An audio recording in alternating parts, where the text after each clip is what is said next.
समस्त अनियमित कर्मचारी भाइयों को मेरी जय सिया राम। मैं सचिन शर्मा, प्रदेश अध्यक्ष नगर निगम अनियमित कर्मचारी महासंघ। एक महत्वपूर्ण फैसला इलाहाबाद हाई कोर्ट द्वारा दिया गया है, जिससे कि उत्तर प्रदेश के लगभग 20 से 30 हज़ार अनियमित कर्मचारी होंगे नियमितीकरण। आइए जानते हैं क्या है पूरा मामला। इलाहाबाद हाई कोर्ट में लगभग 200 अनियमित कर्मचारियों द्वारा नियमितीकरण करने के लिए याचिका दायर की गई थी, जिस पे इलाहाबाद हाई कोर्ट की सुनवाई चल रही थी, जिसमें कि अनियमित कर्मचारी के वकील ने ये दलील दी कि लगभग 200 अनियमित कर्मचारियों द्वारा नियमितीकरण की याचिका दायर की गई है और ये सभी अनियमित कर्मचारी सीधा विभाग से पेमेंट पाते हैं और इन सब के पास नियुक्ति पत्र है और जिस काम को ये कर रहे हैं उसकी शैक्षणिक योग्यता रखते हैं।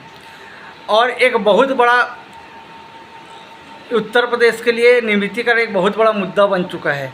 तो इस पे इलाहाबाद के जस्टिस ने सबको सुना और अपना फैसला सुनाया कि ये जितने भी 200 अनियमित कर्मचारी हैं, चाहे वो संविदा कर्मचारी हो, चाहे दैनिक वेतन, चाहे सीधा विभाग से पेमेंट पाता है, इन सब का नियमितीकरण तो हो गई। साथ में लगभग ऐसे कर्मचारी जो सीधा विभाग से पेमेंट पाते हैं, चाहे वो दैनिक वेतन हो या संविदा कर्मचारी हो, जिनके पास नियुक्ति पत्र है और जिस पद पे काम कर रहे हैं, अगर वो शैक्षणिक योग्यता रखते हैं तो पूरे उत्तर प्रदेश में सरकार ऐसे कर्मचारी को जिनका 10 साल से ऊपर हो गया, इन सब को नियमितीकरण करे। जिस पद में वो काम कर रहे हैं उसी पद में। इस फैसले से, इलाहाबाद के हाई कोर्ट के फैसले से लगभग वहाँ 20 से 30 हज़ार अनियमित कर्मचारी को उसका लाभ मिलेगा, जो जिनके पास नियुक्ति पत्र है, चाहे वो संविदा कर्मचारी हो, चाहे दैनिक वेतन, चाहे सीधे विभाग से पेमेंट पाने वाले कर्मचारी हो। अगर वो नियुक्ति पत्र रखता है और जिस पद पे वो काम कर रहा है उसकी शैक्षणिक योग्यता रखता है, तो उसी पद में उसको नियमित करने का आदेश हाई कोर्ट द्वारा पूरे उत्तर प्रदेश में दिया गया है।